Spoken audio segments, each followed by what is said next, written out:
If you are looking for clear as day evidence that Donald Trump is a drag on your election prospects, look no further than our neighbor to the north. Canada's election is being held today, and Trump decided to weigh in. Now, Trump is the leader of our Republican Party, our Conservative Party, and there are obvious links between our Conservative Party and other countries' Conservative parties, which means that Donald Trump's message, which I'm about to read, can have major implications on the leader of Canada's Conservative Party, Pierre Poilievre.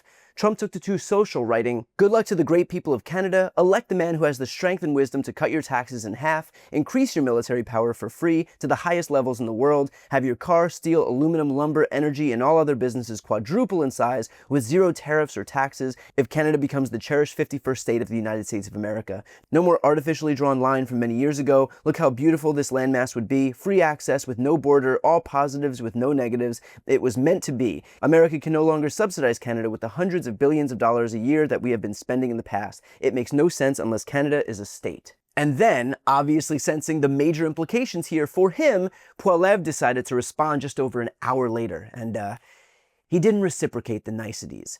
President Trump, stay out of our election. The only people who will decide the future of Canada are Canadians at the ballot box. Canada will always be proud, sovereign, and independent, and we will never be the 51st state. Today, Canadians can vote for change so that we can strengthen our country, stand on our own 2 feet, and stand up to America from a position of strength. And the reality is that Poilievre has all the reason in the world to be unwilling to accept Donald Trump's overtures, and that's because Trump is likely unilaterally responsible for the fact that Poilievre may very well lose this election. Take a look at this chart. This is Canada's voting intention. For years, the Conservative Party, the blue line, had a strong edge over the Liberal Party, the red line. By the beginning of 2025, it looked like a foregone conclusion that Justin Trudeau's Liberal Party would lose the upcoming election. And then Donald Trump decided to launch his trade war and threaten to annex Canada as the 51st state. And suddenly, the party that seems more closely aligned with Trump's Republican Party gets utterly gutted in the polls. Here's a closer look showing the fact that Liberals now have an 88% chance of winning a majority in Parliament, all thanks to the anchor around their necks that is Donald Trump. In fact, if you had any doubt about the extent to which Trump has been a drag on Poilievre's election prospects, this is what the last few months have looked like as Poilievre has tried to campaign. Canada was meant to be the 51st state because we subsidize Canada by $200 billion a year. A lot of people in Canada are liking becoming our beautiful, cherished 51st state. Without us, Canada can't make it. You know, Canada relies on us 95%. We rely on them 4%. Big difference. And I say Canada should be our 51st state. There's no tariffs, no nothing. And because Trump said it, now the rest of his administration has had to toe the same ridiculous line. If I may, President Trump's tone when it comes to Canada-U.S. relations, Canadians have noticed it's shifted a bit in the past few weeks.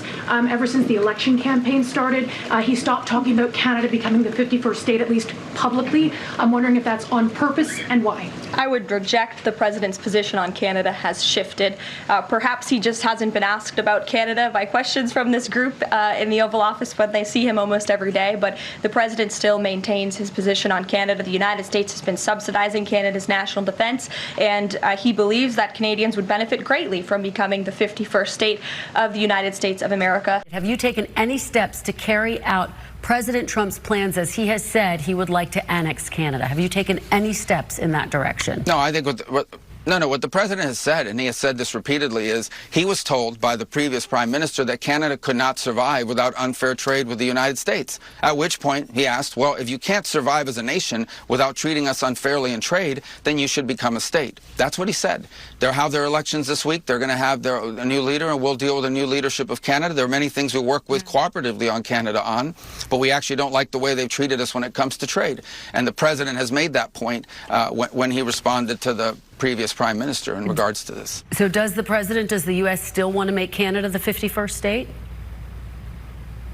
I think the president has stated repeatedly he thinks Canada would be better off as a state. Which of course forced Poilievre to have to field questions like this just days before the election. And you said that President Trump respected Canada's sovereignty both privately and in his public conversations. He did. Were you being truthful? He absolutely did. He absolutely did. Look, the president has certain things in his mind that he reverts back to all the time. But treated me as the prime minister, not as something else. I'm not even going to say the word he used to use about my predecessor. Treated me as the prime minister. We had discussions as sovereign nations. We agreed as sovereign nations that these negotiations will begin after the election on Monday. And that is how it was reported back, and that's absolutely accurate. So that's the treatment. Now, look, the president says lots of things, but the essence of the discussion and where we moved the conversation to was exactly what I said. Treated us with respect as a sovereign nation. We have these negotiations coming, and that's, just to be clear, that is what's at stake. Both things are true. The desire of the Americans and the president to own us, those aren't just words, that's a desire. And the ability of Canada to stand strong, build our own, control our destiny, and in that context, as a sovereign nation, have those discussions. Yeah. Not great when your closing message is being forced to assure your country that your party won't literally allow your own country to be annexed by an ideologically aligned US Republican Party. Truly one of life's great mysteries how the Conservatives have been put in such a dire position. In fact, it's not just Canada where Trump has proven himself a liability. Since Trump took office here, where he demanded total fealty from his party and then went on to tank the stock market, economy, 401ks, consumer confidence, and surge costs, now the rest of his own party is forced to bear the political burden here in the United States. And the electoral consequences have been beyond apparent. Just a few weeks ago, the two Republican candidates in Florida's special elections underperformed by 16 points and 22 points from the party's 2024 margin. In Wisconsin, liberal Supreme Court Justice nominee Susan Crawford overperformed the 2024 presidential election contest by 11 points in a 50-50 swing state en route to her victory in that race. In Pennsylvania, Democrats overperformed by 15 points and 17 points in two state legislative seats en route to victories there, one of which solidified Democratic control of the Pennsylvania State House, and the other of which flipped a seat from red to blue. Across the United States, of the 16 races held since Election Day, Democrats are seeing an 11.5% swing to the left, with two of those races seeing Democrats flip seats formerly held by Republicans. According to the Strength in Numbers newsletter from data scientist Elliot Morris, now, thanks to the Down Ballots data archives, we can compare the average swing in special elections in 2025 to the average swing in special elections held in 2017. There were 67 state legislative special elections held in 2017 for the 2018 midterm cycle, according to their tracking. In those, Democratic candidates beat Hillary Clinton's margin versus Trump in 2016 by 11 points. So an 11-point swing for Democrats in 2017 and 10 points for 2025 so far. 10 is not so different from 11. In other words, Pierre Poilievre has company. The lesson here is abundantly clear. Align yourself with Donald Trump and be forced to suffer the political consequences. Or, put a little less delicately, fuck around, find out.